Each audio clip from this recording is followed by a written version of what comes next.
Eu sou Paulo Rodrigues, professor de História, e hoje nós vamos trabalhar uma aula do 9º ano sobre a Revolução Russa.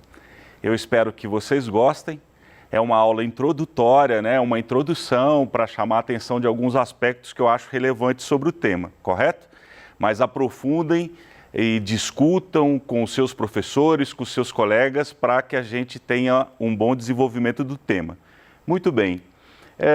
A unidade temática do currículo Referência de Minas, que esse conteúdo está inserido, chama-se Totalitarismo e Conflitos Mundiais e vai de 1914 até 1945. Esse nome, Totalitarismo e Conflitos Mundiais, é muito adequado, porque vocês vejam, num curto espaço de tempo, algo em torno de 31 anos, aconteceram episódios de grande magnitude e de grande impacto na história mundial, especialmente na história europeia, mas no mundo como um todo. Vejam bem, a Primeira Guerra Mundial, que foi já pauta, né, que já foi motivo, já foi assunto, um tema de uma aula anterior, a Primeira Guerra Mundial de 1914 até 1918, no meio da Primeira Guerra eclode a Revolução Russa, que é o tema da nossa aula atualmente, né? Passado algum tempo, a crise de 29, que é uma crise econômica de grande magnitude, de grandes repercussões, né? E junto com isso, também na Europa, o surgimento do que nós chamamos de regimes totalitários, notadamente o fascismo na Itália e o nazismo na Alemanha, com a ascensão de Mussolini e Hitler ao poder, respectivamente. Muito bem, esse conjunto de acontecimentos culminam na Segunda Guerra Mundial, de 1939 até 1945.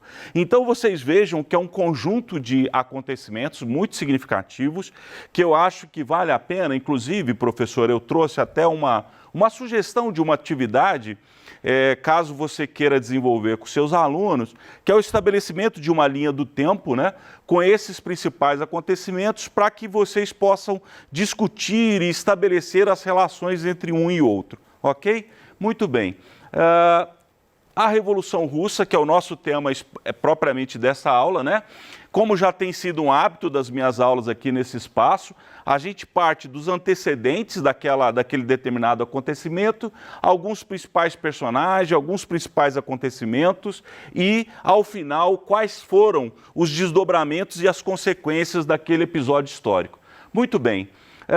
Vejam bem, então, em termos de antecedentes, né, como que era a Rússia antes do processo revolucionário? Eu trouxe aqui, em linhas gerais, alguns pontos que nos ajudam a compreender esse país antes do processo da Revolução. Pois muito bem, a Rússia era um império gigantesco, imenso. Não é à toa que até hoje a Rússia continua sendo o maior país em termos territoriais do mundo, né? O Império Russo era muito grande. Mas conforme está até escrito no PET de vocês, no material de vocês, era um gigante de pés de barro, ou seja, era um gigante, era muito grande, mas tinha fragilidades. Vamos entender essas fragilidades.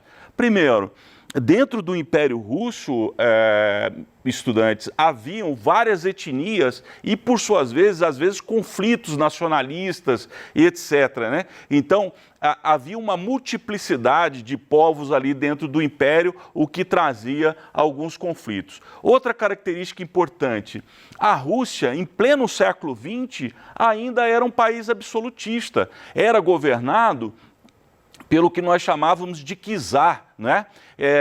Czar talvez venha de Roma, né? De César, né?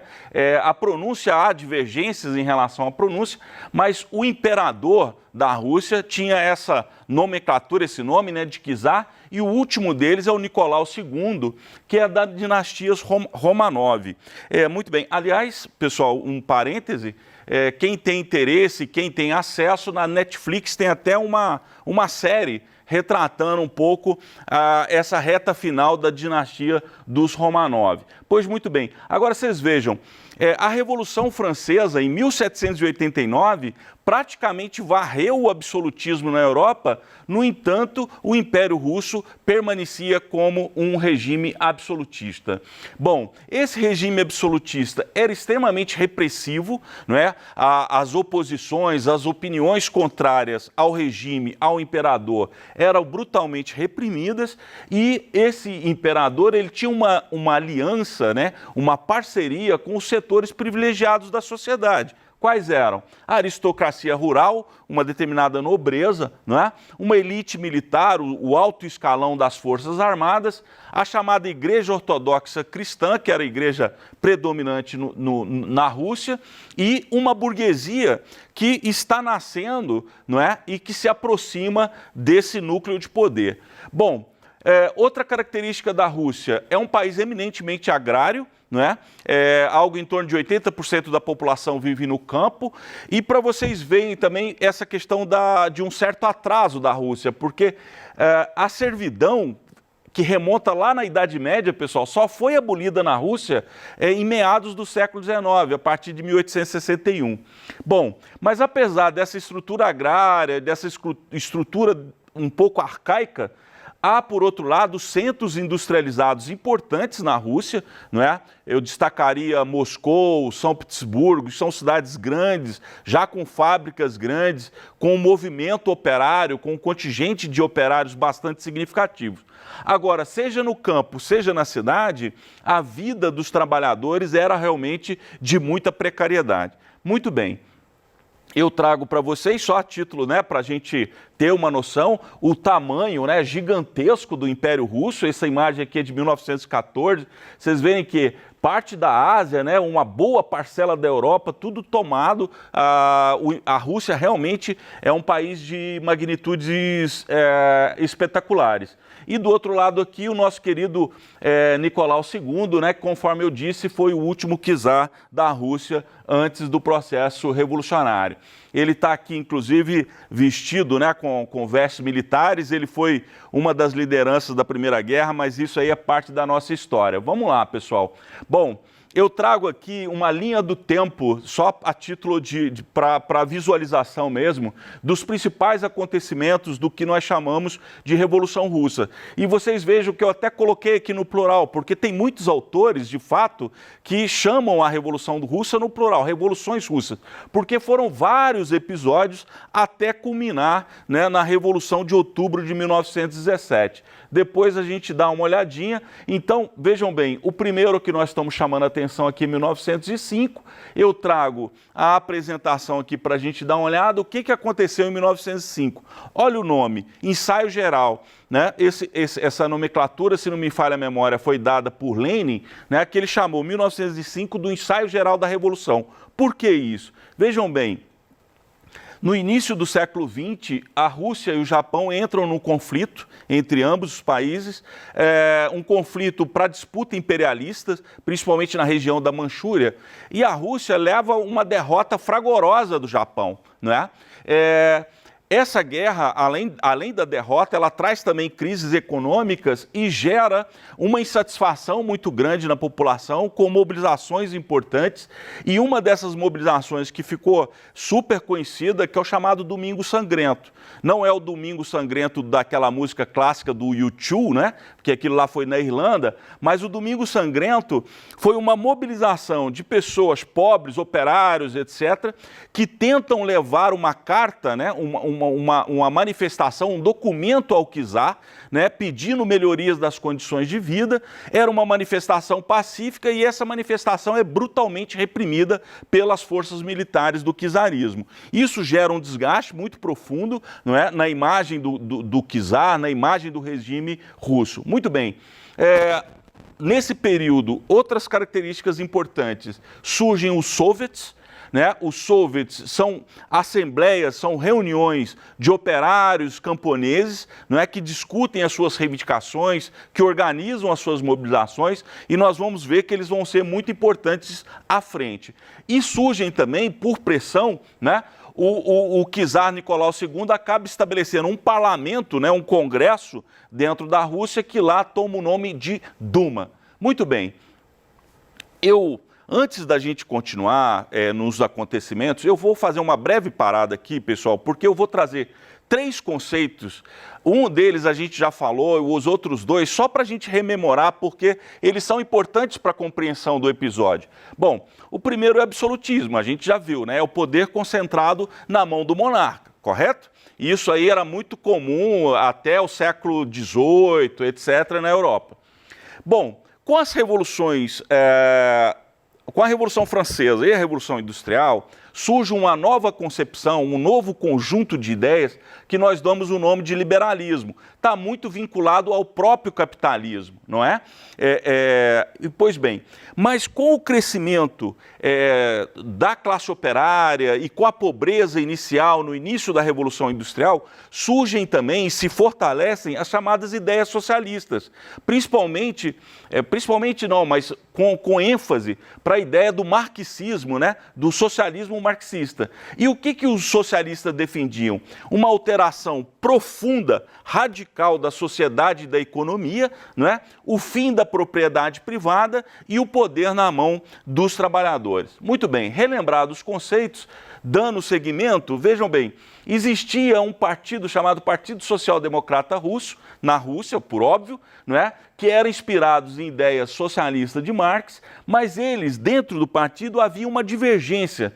E essa divergência acaba gerando uma divisão do Partido Social Democrata em 2 grandes correntes. Os bolcheviques, que defendiam a unidade dos operários e camponeses e propunham a revolução imediata liderada pelo partido, e os mencheviques, que tinham uma postura, vamos dizer, menos radical, né, que defendiam uma transformação mais gradual da Rússia e apontavam, inclusive, para uma aliança entre socialistas e liberais.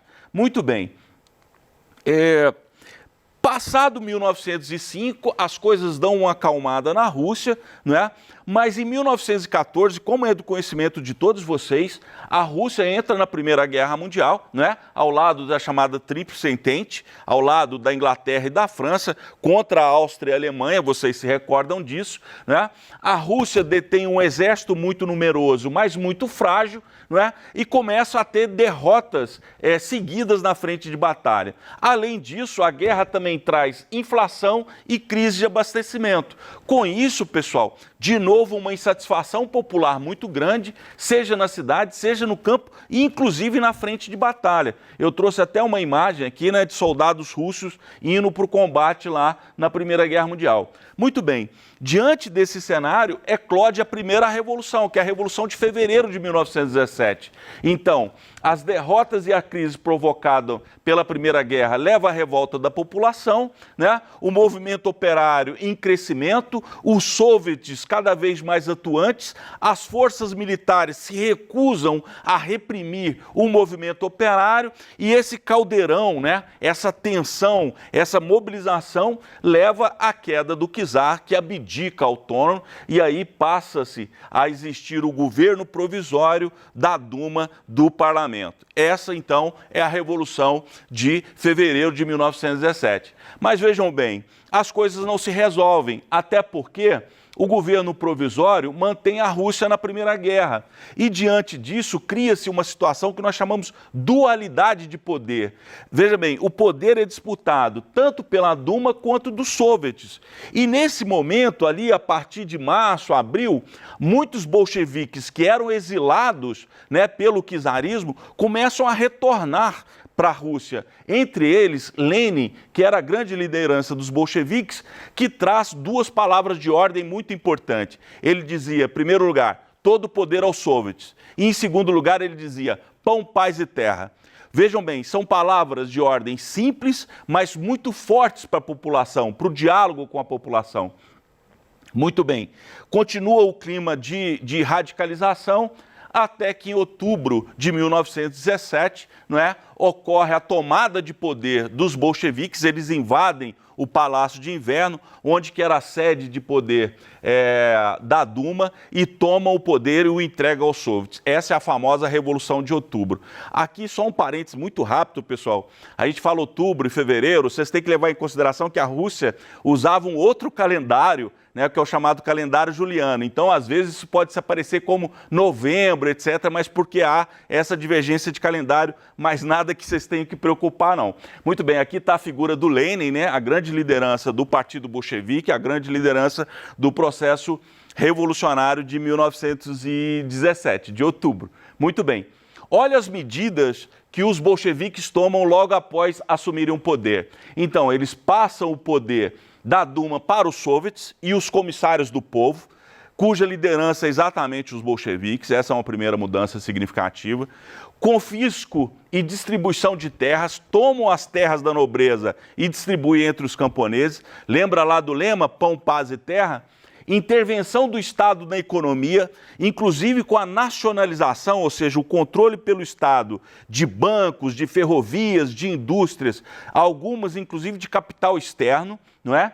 E para concretizar a outra palavra de ordem, que era a paz, em 1918 eles assinam o chamado Tratado de Brest-Litovsk, perdoem pela pronúncia, né? Mas é o Tratado de Paz que retira definitivamente a Rússia da Primeira Guerra Mundial. Vejam que são medidas profundas, radicais. Diante disso, pessoal, um amplo setor da sociedade russa não aceitam essas medidas e começa um novo conflito. Olha para vocês verem que história trágica, né? Nesse curto espaço de tempo, começa um novo conflito que nós chamamos de a Guerra Civil, que vai de 1918 até 1921.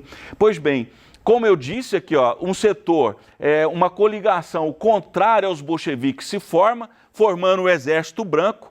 Por outro lado, tem o Exército Vermelho, liderado por esse senhor aqui, Trotsky, não é? Que é uma grande liderança também dos bolcheviques, e abre-se uma guerra civil de 3 anos, uma guerra muito dura, e até que em 1921 os socialistas, né, os bolcheviques vencem, mas herdam, digamos assim, um país extremamente destruído, porque vocês vejam, tinham participado da Primeira Guerra Mundial, já vem de uma crise profunda. Depois ainda mais 3 anos de guerra civil, então está um caos. Pois muito bem, quais são as medidas, né, e os desdobramentos desses cenários? Para restabelecer a economia, o Lenin lança uma nova política econômica que ficou exatamente com esse nome, né, chamada NEP, que é uma tentativa de resgatar a economia russa da crise trazida pela guerra seguida de guerra civil, não é?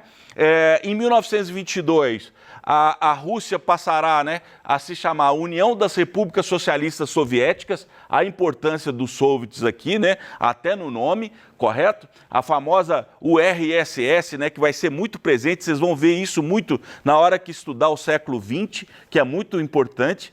Bom, nesse período 22, 23, o Lenin passa a ficar cada vez mais doente e abre uma disputa de poder entre duas lideranças importantes, chamado Trotsky e Stalin, né? Nessa disputa de poder, acaba sobressaindo a figura do Stalin, que assume o controle do Partido Comunista, que os bolcheviques deixam de chamar bolcheviques e passam a se chamar Partido Comunista Russo, né? Então o Stalin, a partir de 1924, assume tanto o controle do partido quanto o controle da própria União Socialista Soviética. Aqui, senhoras e senhores, eu considero que nós podemos dizer que o processo revolucionário chega ao seu fim, não é? O Stalin desenvolve um governo de décadas, e um governo marcado por amplo autoritarismo, né? Alguns sociólogos, historiadores chamam inclusive de um regime totalitário. Por outro lado, também leva a União Soviética a um desenvolvimento econômico, etc., muito significativo. Vocês vão ver que, inclusive, a União Soviética vai ter um papel decisivo na Segunda Guerra Mundial, à luz desse desenvolvimento que se dá aqui nesse período após a Guerra Civil, correto? Muito bem. Para nós já irmos terminando a nossa discussão aqui, meninos e meninas, professores, eu trouxe alguns pontos importantes, porque às vezes vocês nos perguntam, né? Por que eu preciso estudar isso? Ora, pessoal, a importância da Revolução Russa, ela se dá por vários aspectos. Uma delas, primeiro, é a primeira tentativa, né, de estabelecer um país socialista no mundo. Então, é a primeira grande revolução que se reivindica socialista, né? Em segundo aspecto importante também, essa revolução vai fazer com que o Partido Comunista Russo ele influencie as esquerdas pelo mundo todo. Se vocês se recordam lá da nossa aula sobre Primeira República no Brasil, né, em 1922 surge o Partido Comunista Brasileiro, muito influenciado por essa revolução aqui também, né? Conforme eu disse, a União Soviética vai ter um papel fundamental, preponderante na Segunda Guerra Mundial, na derrota, né, do nazismo, na derrota do Hitler. E não só isso, pessoal. Passada a Segunda Guerra Mundial, a União Soviética vai ser um protagonista ao lado versus os Estados Unidos da América, vai ser um protagonista importantíssimo na Guerra Fria, que é a característica fundamental de todo o século XX, né? De toda a segunda metade do século XX. Então, é um acontecimento realmente muito importante. Eu espero que vocês tenham gostado. Aqui está a bandeira, né? Que foi a bandeira símbolo do comunismo durante décadas. A foice e o martelo representa a unidade entre operários e camponeses, né? Muito interessante. Muito bem. Eu proponho uma atividade, professores, porque como são conceitos bastante complexos, etc., caso você queira pedir seus meninos para fazer quadros comparativos ou quadros conceituais sobre a Revolução Russa, eu acho interessante. Aqui, pessoal, estão as referências bibliográficas, né, as nossas referências, os livros sobre os quais a gente baseou, né, basicamente essa aula. Tem um autor que eu gosto muito, que é esse senhor chamado Eric Hobsbawm, que eu me inspirei bastante para estruturar essa aula, e eu espero que vocês tenham gostado. Muito obrigado e bons estudos.